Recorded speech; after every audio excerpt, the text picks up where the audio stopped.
கூட நம்ம தியானத்துக்காய் எடுத்துக்கொள்கிற வேத பகுதி பிலிப்பியர் புஸ்தகம் 4வது அதிகாரத்தில் 4வது வசனத்தை நாம் வாசித்து தியானத்துக்கு நேராக நாம் கடந்து செல்லலாம். கர்த்தருக்குள் எப்பொழுதும் சந்தோஷமாயிருங்கள். கர்த்தருக்குள் எப்பொழுதும் சந்தோஷமாயிருங்கள். சந்தோஷமாயிருங்கள் என்று மறுபடியும் சொல்லுகிறேன். சந்தோஷமாயிருங்கள் என்று மறுபடியும் சொல்லுகிறேன்.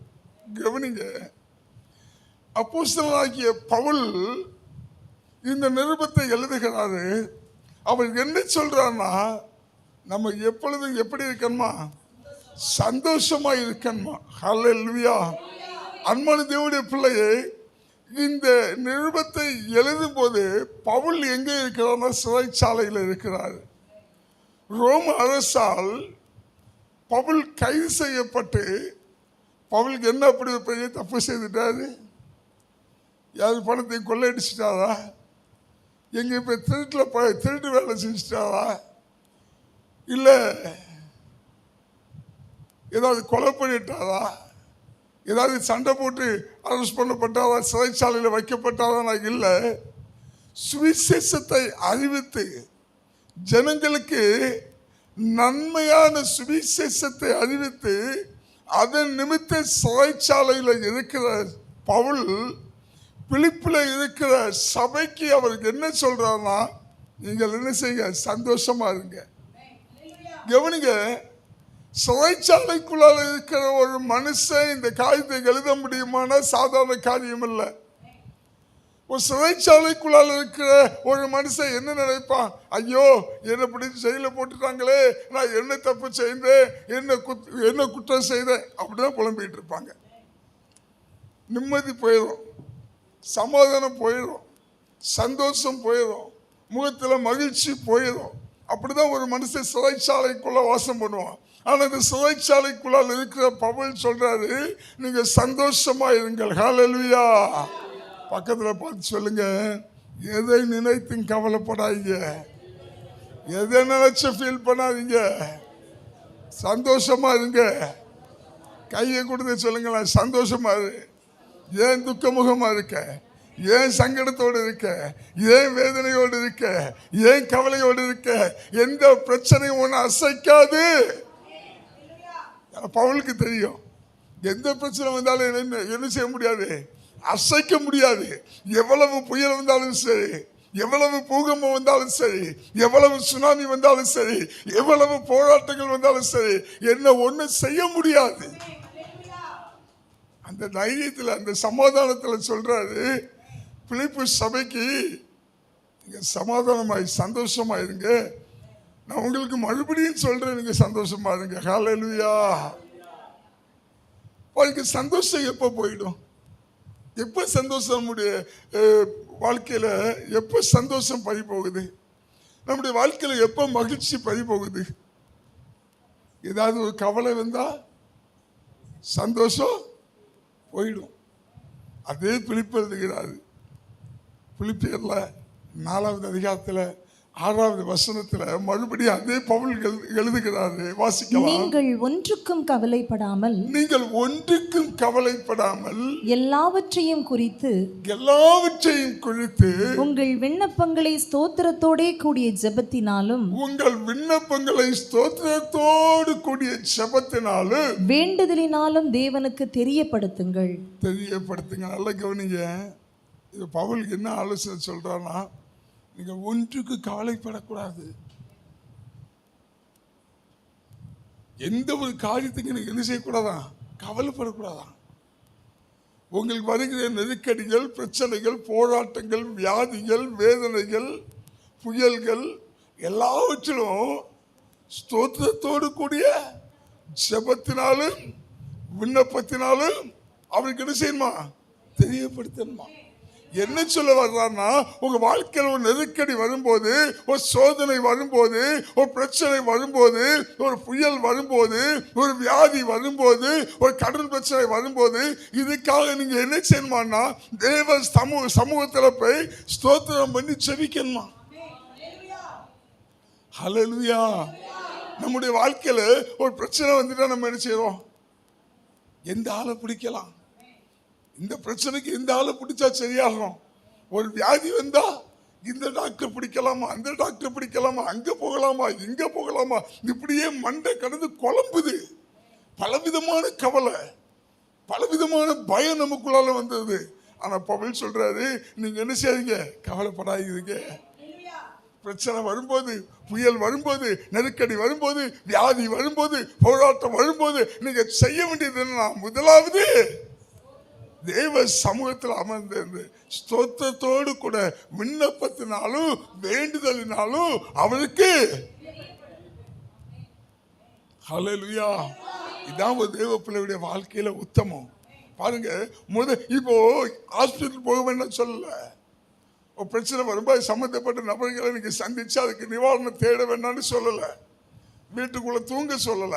ஆனா என்ன செய்யணும், இந்த பிரச்சனைக்கு நம்ம இருதயம் சமாதானமா இருக்கணும், நம்ம இருதயம் சந்தோஷமா இருக்கணும், நம்ம இருதயம் மகிழ்ச்சியா இருக்கணும், நம்ம முகமலர்ச்சியோட இருக்கணும்னா முதலாவது அந்த பிரச்சனையை எங்க கொண்டு வைக்கணும்னா தேவ சமூகத்தில் வைக்கணும். ஒரு சின்ன சாட்சியா சொல்றேன். வெள்ளிக்கிழமை என்னன்னாக்கி எங்க சர்ச்சுக்கு நாங்க காலையில் போகிற சர்ச்சில் ஒரு வயசானவர் வருவார். அவர் என்ன பண்ணுறாருன்னா, கீழே விழுந்து இந்த இடுப்போடு சேர்ந்து நல்லா அடி உடஞ்சி போயிடுச்சு இடுப்பு.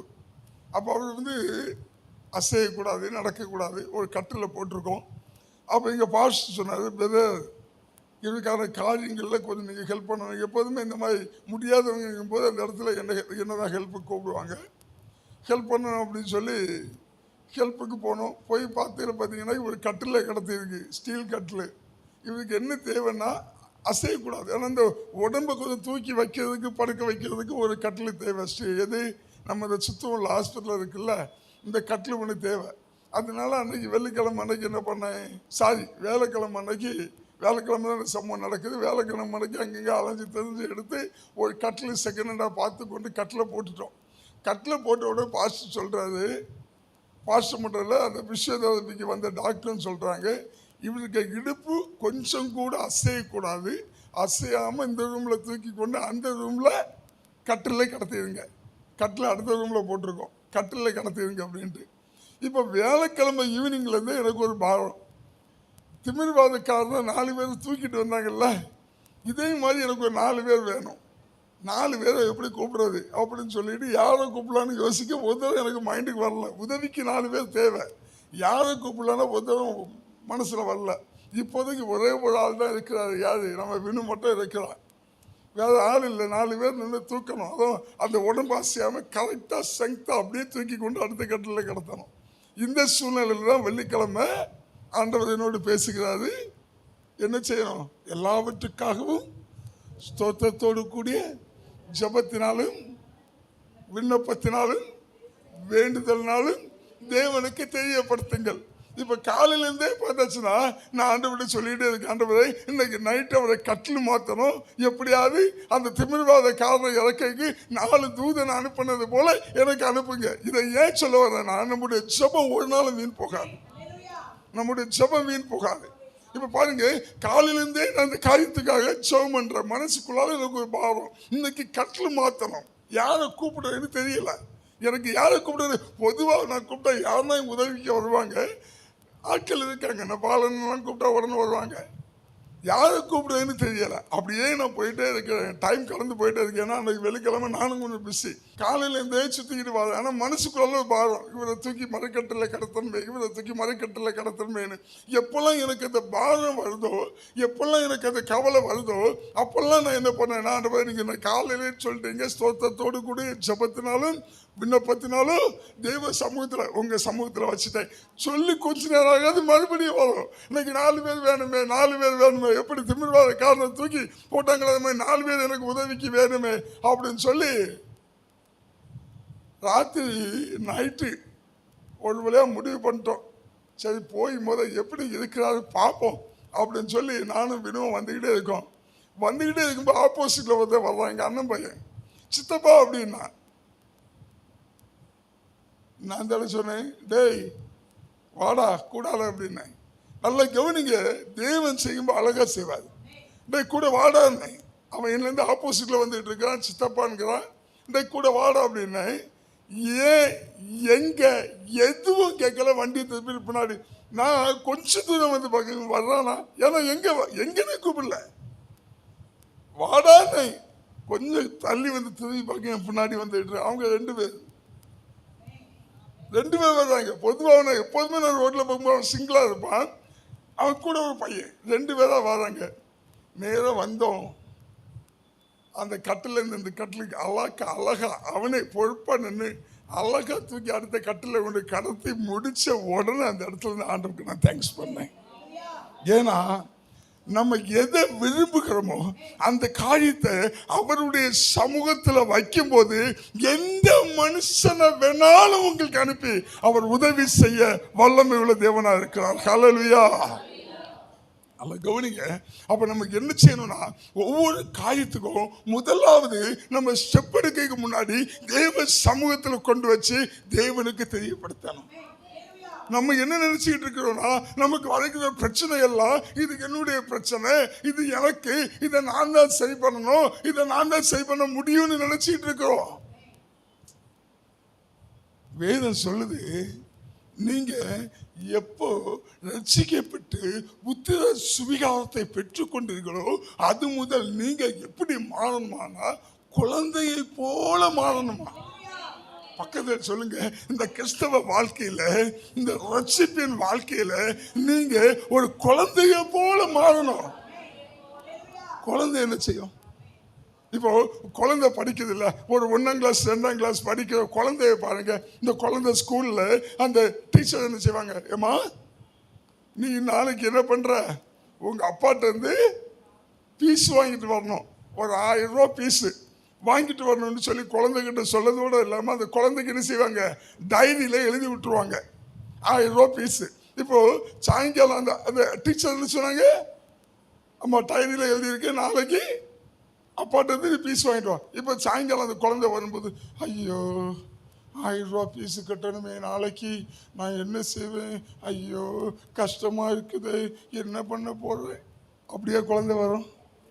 குழந்தை எப்படி வரும்? அது கொஞ்சம் கூட மனசை பாதிக்காது. 1000 ரூபா பீஸு அதுக்கு ஹாப்பியா என்னைக்கு வர்றமே அப்படியே அந்த பேக்கை சுத்திக்கிட்டு அப்படியே ஜாலியா சந்தோஷமா வரும். ஏன்? அப்பா பார்த்துக்கிடுவாரு.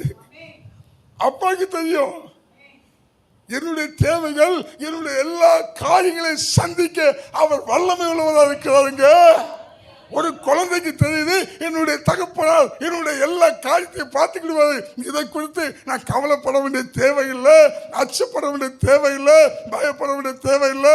எனக்கு என்னென்ன வேணும், என்னென்ன செய்யணுங்கிறது அவர் அறிந்திருக்கிறாரு, அவர் செய்வாருங்க. அதனால நம்ம என்ன செய்யணும்னா கவலைப்படக்கூடாது. இந்த மாசம் வாக்குறது என்ன, என் ஆத்துமா உம்மை நோக்கி அமர்ந்திருக்கும், நான் நம்புவது என் ஆத்துமா உம்மை நோக்கி அமர்ந்திருக்கும், நான் நம்புவது உம்மாலேயாகும். வாக்குத்தத்தம் நான் நம்புவது அவராலே ஆகும், நான் நம்புவது அவராலே வரும்.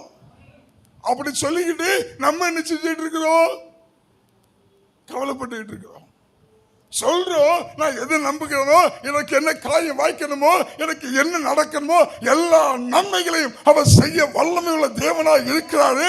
நான் நம்புகிறது அவரால் வரும்னு விசுவாசிக்கிறேன்னு சொல்றோம், நம்புகிறேன்னு சொல்றோம். ஆனால் அவர் தேவைன்னு வரும்போது, ஒரு நெருக்கடின்னு வரும்போது, ஒரு வியாதின்னு வரும்போது, ஒரு கடன் பிரச்சனை வரும்போது, ஒரு போராட்டம் வரும்போது, ஒரு புயல் வரும்போது, இது ஏன் பிரச்சனை சொல்லி தலைக்கு மேல தூக்கி வச்சுக்கிட்டு கவலைப்பட்டுக்கிட்டு இருக்கிறோம்.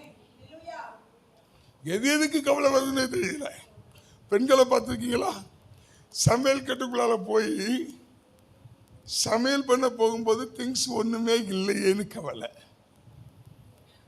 திங்ஸ் எல்லாமே இருந்தா என்ன சமைக்கிறதுன்னு கவலை. ஒரு ஃபங்க்ஷன் வீட்டுக்கு போறதுக்கு நல்ல துணிமணி இல்லையேன்னு கவலை. நிறைய துணிமணி இருந்தா ஐயோ எதை போடுறது, ஐயோ எதை போடுறதுன்னு கவலை. சில கல்யாண வீடுகளுக்கு போறதுக்கு கவலை, எதுக்கோ கவலை வருதுங்க. சில கல்யாண வீட்டுக்கு போறதுக்கு நகை இல்லையேன்னு சொல்லி நகை இல்லாதவங்களுக்கு கவலை. அது நகை நிறைய இருக்கு, 4 ஜோடி கம்மல் இருக்குன்னு வைங்களேன், இந்த கம்மலை தூக்கி பீரோக்கு மேல வச்சுட்டு ஐயோ எந்த கம்மலை போடுறது, ஐயோ எந்த கம்மலை போடுறதுன்னு கவலை. எப்படியாவது என்ன செய்யணும், கவலை பட்டுக்கிட்டே இருக்கணும். சிலருக்கு குடும்பத்தை குறித்து கவலை, சிலருக்கு பிள்ளைகளை குறித்து கவலை, சிலருக்கு பிள்ளைகளுடைய படிப்பை குறித்து கவலை, சிலருக்கு பிள்ளைகளுடைய எதிர்காலங்களை குறித்து கவலை, சிலருக்கு பிள்ளைகளுடைய திருமண காரியங்களை குறித்து கவலை. கர்த்தர் சொல்றாரு, எல்லாத்தையும் நான் பார்த்துக்கிறேன், நீ சமூகத்தில் வச்சுட்டு நீ கவலைப்படாத. நீ செய்ய வேண்டியது ஒண்ணே ஒண்ணு, ஸ்தோத்திரத்தோடு கூட ஜெபத்தினாலும் வேண்டுதலினாலும் விண்ணப்பத்தினாலும் தேவனுக்கு தெரியப்படுத்துங்க. இப்ப நல்லா கவனிங்க, எனக்கு ஒரு 5 லட்சம் ரூபா கடன். காலையில் ஆனா வீட்டு முன்னாடி வந்து கதவை தட்டுறான், அடிக்கிறான், உடைக்கிறான், நான் ஜெபம் பண்ணா சரியா போமா அப்படின்னு கேட்க தோணும் இல்லை? நல்லா கவனிங்க, இருக்கும் பிரச்சனை இருக்கும், பிரச்சனை இருக்கும். ஆனா என்ன நடக்கும்னா அதே பவுல் சொல்றாரு, அந்த 7வது வசனத்தை வாசிக்கல. அப்பொழுது எல்லா புத்திக்கும் மேலான தேவ சமாதானம் உங்கள் இருதயங்களையும் உங்கள் சிந்தைகளையும் கிறிஸ்து இயேசுவுக்குள்ளாக காத்துக்கொள்ளும். என்ன சொல்ல வர்றான்னா நல்லா கவனிங்க, பிரச்சனை வந்து நெருக்குது, புயல் அடிக்குது, ஒரே பூகம்பமா இருக்குது, ஒரே பிரச்சனையா இருக்குது, என்ன செய்யன்னு தெரியல. நீங்க என்ன செய்யணும்னா போய் முழங்கால போட்டு ஸ்தோத்திரத்தோடு கூட, ஏன்னா பவுல் எழுதுறல்ல, எல்லாவற்றுக்காகவும் ஸ்தோத்திரத்தோடு கூட ஜெபத்தினாலும் விண்ணப்பத்தினாலும் வேண்டுதல்னாலும். இந்த பவுலுடைய வாழ்க்கை எப்படி தெரியுமா? அவர் அப்படிதான், பவுலுடைய வாழ்க்கை அப்படி. ஏன்னா அப்போஸ்தலர் புஸ்தகத்துல 24வது அதிகாரம், அப்போஸ்தலர் புஸ்தகத்துல 16வது அதிகாரத்துல 23, 24, 25 வாசிக்கும் போது இந்த அப்போஸ்தலனாகிய பவுலை என்ன செஞ்சிருக்காங்கன்னா, இப்படி சிறைச்சாலையில அடிச்சு உடம்பெல்லாம் துன்புறுத்துறாங்க. பவுலை துன்புறுத்தி தொழுமரத்துல கட்டி போட்டிருக்காங்க. இப்ப நல்ல கவனிங்க, பவுலையும் சீலாவையும் அடிச்சு துன்புறுத்தி தொழுமரத்தில் கட்டி போட்டிருக்காங்க, சரீரம் முழுவதும் காயம். ஆனா வசனம் சொல்லுது, அந்த வசனத்தை வாசிக்கலாம், 25 வாசிங்க. நடுராத்திரியிலே பவுலும் சீலாவும் ஜெபம் பண்ணி தேவனை துதித்து பாடினார்கள். நல்ல கவனிங்க, சிறைச்சாலை அனுபவங்க. சரீரம் முழுது காயம், சரீரம் முழுது துன்புறுத்தப்பட்டிருக்குது, சரீரம் முழுது அடிக்கப்பட்டிருக்குது. ஆனா எதை குறித்து கவலை இல்லை. பவுலும் சீலாவும் என்ன செஞ்சாங்கன்னா, ஜெபம் பண்ணி நாட்டுக்காக தேவனை துதித்து பாடிக்கொண்டிருந்தாங்க. அந்த பவுல் தான் சொல்றான், பிரச்சனை வரும்போது, நெருக்கடி வரும்போது, போராட்டம் வரும்போது, சிறையிருப்பு வரும்போது, வியாதி வரும்போது நீ என்ன செய்யணும்? ஸ்தோத்திரத்தோடு கூட ஜெபத்தினாலும் விண்ணப்பத்தினாலும் வேண்டுதல்னாலும் தேவனுக்கு தெரியப்படுத்துங்க. அதை அவங்க பண்ணினாங்க. இப்ப கவனிங்க, பிரச்சனை வந்துட்டு இந்த பிரச்சனை நாளை காலையில் தெரிஞ்சுமானா நீங்க செய்ய வேண்டியது ஒண்ணே ஒண்ணுதான், போய் தேவ சமூகத்துல முழங்கால போட்டு ஜெபிக்கும் போது அந்த 7வது வசனம் சொல்லுது இல்ல, பிரச்சனை இருக்கும் ஆனா அது உங்களை நெருங்காது. ஏன்னா நீங்க சிந்திச்சுக்கிட்டு இருக்கீங்களா, உங்க மண்டைக்குள்ள போட்டு ஐயோ இது எப்படி ஆகுமோ, இது அப்படி ஆயிருமோ, இது இப்படி ஆயிருமோ, அப்படி வந்துருமோ, இப்படி மண்டைக்குள்ள போட்டு உங்க புத்தியில போட்டு யோசிச்சு யோசிச்சு கவலைப்படுறீங்கல்ல. பவுல் சொல்றாரு, உங்க புத்திய என்ன செய்யுமா, ஒரு தேவ சமாதானம் ஆளுகை செய்யுமா. அந்த வசனத்தை வாசிங்க. அப்பொழுது எல்லா புத்திக்கும் மேலான, எல்லா புத்தினா எந்த புத்தி? ஐயோ இந்த வியாதி வந்துட்டு இப்படி ஆயிருமோ, ஐயோ இந்த கடன் பிரச்சனை இப்படி ஆயிருமோ, ஐயோ இந்த போராட்டம் இப்படி மண்டையில போட்டு குழப்பறோம்ல, அந்த எல்லா புத்திக்கும் மேலான தேவ சமாதானம் உங்கள் இருதயங்களையும் உங்கள் இருதயங்களையும் உங்கள் சிந்தைகளையும் கிறிஸ்து இயேசுக்குள்ளாக காத்துக்கொள்ளும். கிறிஸ்து இயேசுக்குள்ளாக காத்துக்கொள்ளும். அப்போ பிரச்சனை வருதுன்னா நல்ல கவனிங்க, அங்க உடனே அந்த பிரச்சனை தீர்ந்து போயிடாது. அந்த பிரச்சனை மத்தியில ஒரு தேவ சமாதானம் உங்களை காத்துக்கொள்ளும். அதான் சொல்றேன், சந்தோஷமாயிருது. பிரச்சனை மத்தியில உனக்கு என்ன தேவை? சமாதானம் தேவை. சமாதானத்தை நீ இழந்து போகிற, நீ பயப்படுற, நீ கவலைப்படுற. பவுல் சொல்றாரு, சந்தோஷமாயிரு. பக்கத்து சந்தோஷமாங்க. உங்களை ஒண்ணு அணுக முடியாது, உங்களை ஒண்ணு நெருங்க முடியாது. நல்ல கவனிங்க, நமக்கு இப்ப என்ன தெய்வ பிரச்சனை, நம்ம மட்டும் கவலைப்பட மாட்டோம். ஏதாவது ஒரு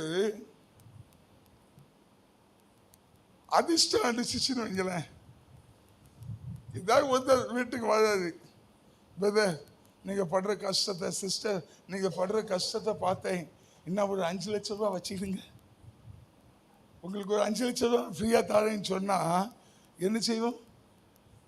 வாங்கி அப்படியே பெட்டுக்குள்ள வச்சு பூட்டிக்கிட்டு மூஞ்சா எப்படி இருந்துச்சோ அது மாதிரியே வச்சுக்கிட்டு இருப்போம். வெளியே ஒரு வேல்ட்ட காட்ட மாட்டோம், வெளியே ஒருத்தனுக்கு சொல்ல மாட்டோம். 5 லட்சம் எனக்கு ஃப்ரீயா கடைசி பேத சொன்னா பங்கு கேட்டுருவான். நம்ம ரோஜாக்கா கடன் பிரச்சனைக்காக ஜெபம் பண்ணோம் நிறைய. என்னைக்கு பார்த்தீங்கன்னா அவங்க அந்த கடன்லேருந்து விடுபட முடியாது. அவங்க வீடை விற்றுக்கிட்டு அடுத்த எங்கேயாவது அதை விட கொஞ்சம் கடத்தை திட்டுக்கிட்டு எங்கேயாவது கொஞ்சம் குறைஞ்ச இடத்த வாங்கி ஒரு வீடை வச்சு நிம்மதியாக இருக்கலாம்னு சொல்லிட்டு வீடை விற்றுக்கிட்டு என்ன பண்ணாங்க, மீதி வந்த பணத்தை அக்கௌண்ட்டில் போட்டாங்க. எவனுக்கெல்லாம் தெரியுது அவன்லாம் கால் பண்ணுறான் சொந்தக்காரன், ஒரு 1 லட்சம் தருவியா, ஒரு 1.5 லட்சம் தருவியா. கவனிக்க, இதனால நம்ம என்ன செய்வோம்னா, எவனாவது ஒரு 5 லட்ச ரூபா நமக்கு தந்தானா என்ன செய்வோம்? பூட்டி அமைதியா வச்சுட்டு பேசாம உட்காந்துக்கிடுவோம். ஆனா 5 லட்சம் ரூபாய்க்கு கடன் பிரச்சனை வந்துச்சுன்னா என்ன செய்வோம்? அக்கா கடைக்காரன் தொல்லை தாங்க முடியலக்கா, நிம்மதியே இல்லைக்கா, வந்து அப்படி பேசுறாங்கக்கா இப்படி பேசுறாங்கக்கான்னு மற்றவங்கள்ட்ட சொல்லி சிரிச்சுக்கிட்டு இருக்கிற அவங்க மூஞ்சியை என்ன செஞ்சிடும்? நம்ம மூஞ்சிய மாதிரி துக்க மூஞ்சாக்கிடுவோம். நமக்கு என்னன்னா, நான் பிரச்சனையில இருக்கேன், நான் கவலையில இருக்கேன், நான் வேதனையில இருக்கேன், இவன் என்ன சொல்லிட்டு இருக்கான்.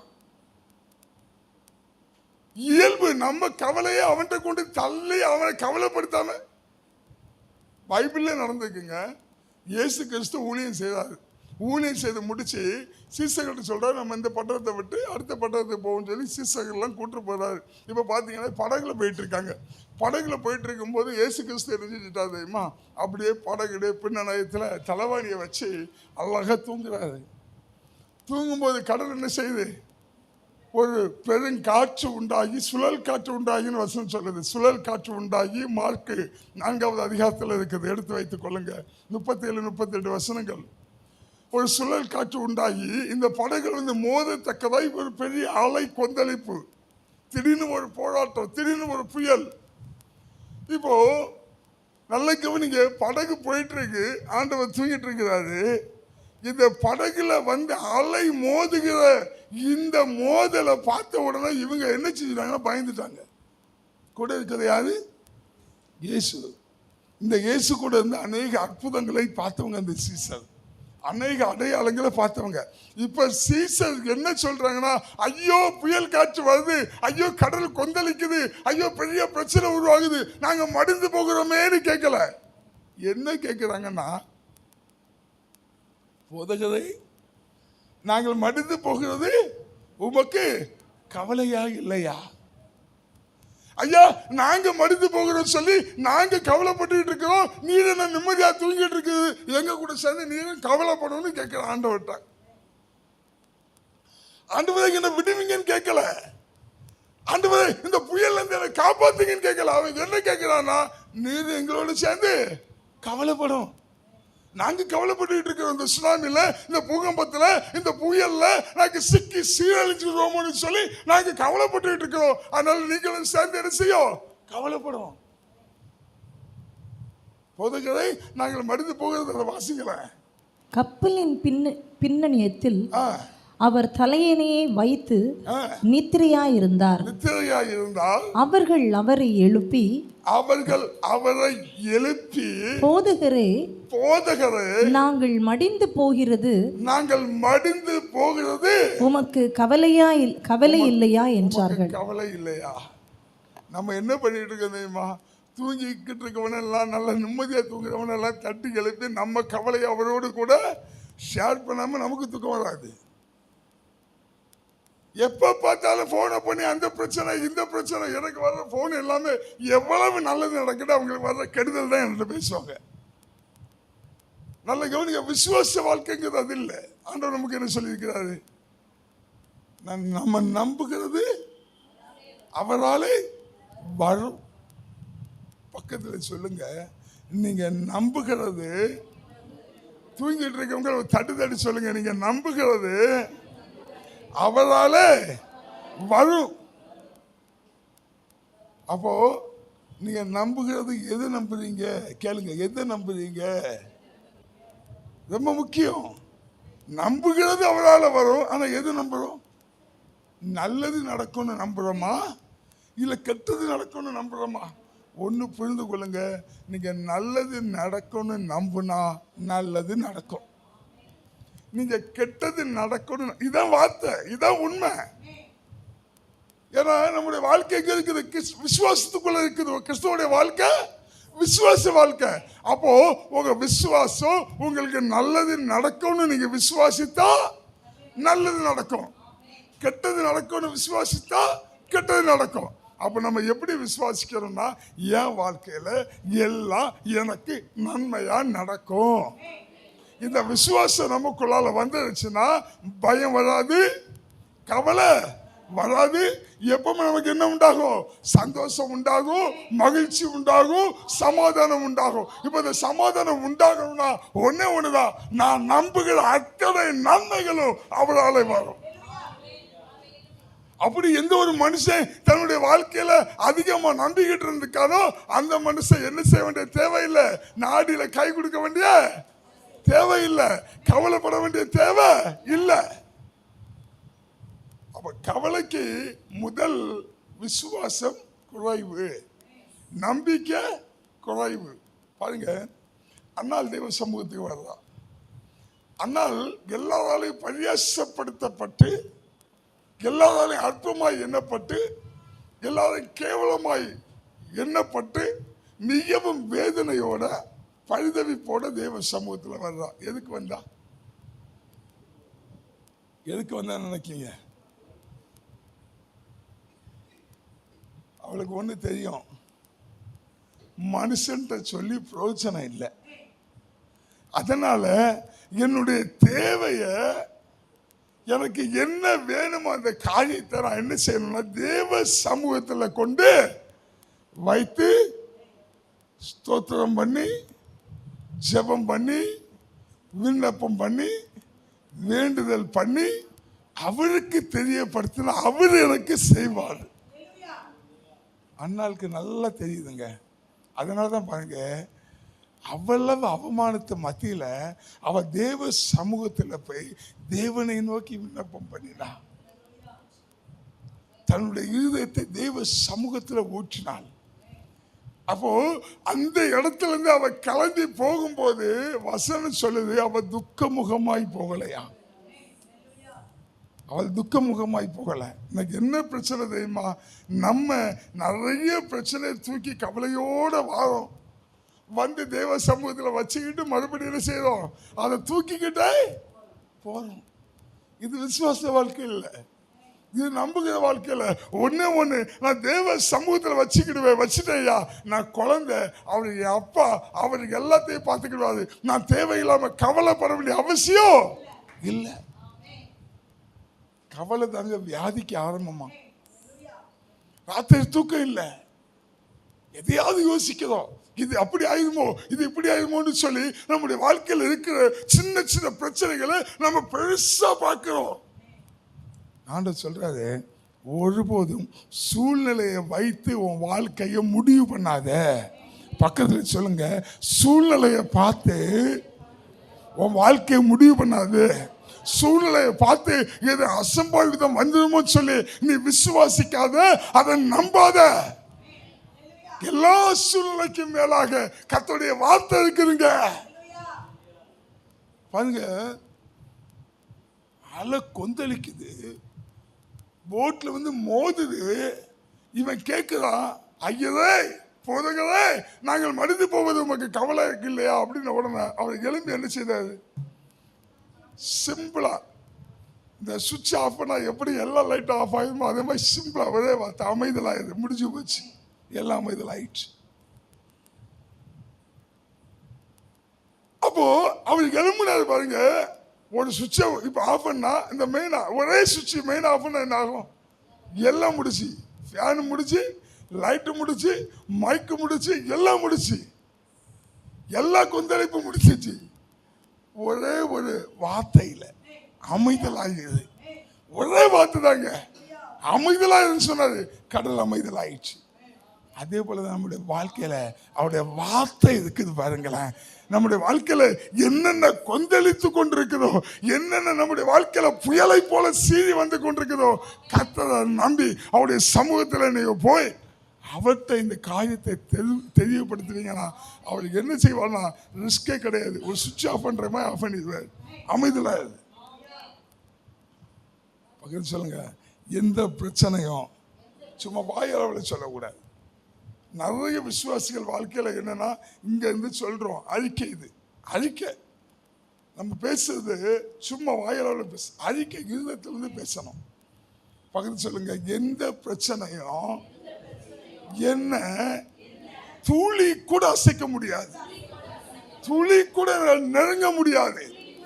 எது என்னை கலங்கடிக்குதோ, எது எது எனக்கு விரோதமாய் போராடுதோ, எது எது எனக்கு நேரம் வந்து நிக்குதோ, அதெல்லாம் காணாம போயிடும். என் விசுவாசம் அப்படிப்பட்டது. நான் அதை பத்தியெல்லாம் கவலைப்பட மாட்டேங்க. நான் கவலைப்பட மாட்டேன். பகிர்ந்து சொல்லுங்க, பகிர்ந்து சொல்லுங்க, கை விட்டு சொல்லுங்க. நான் கவலைப்பட மாட்டேன்.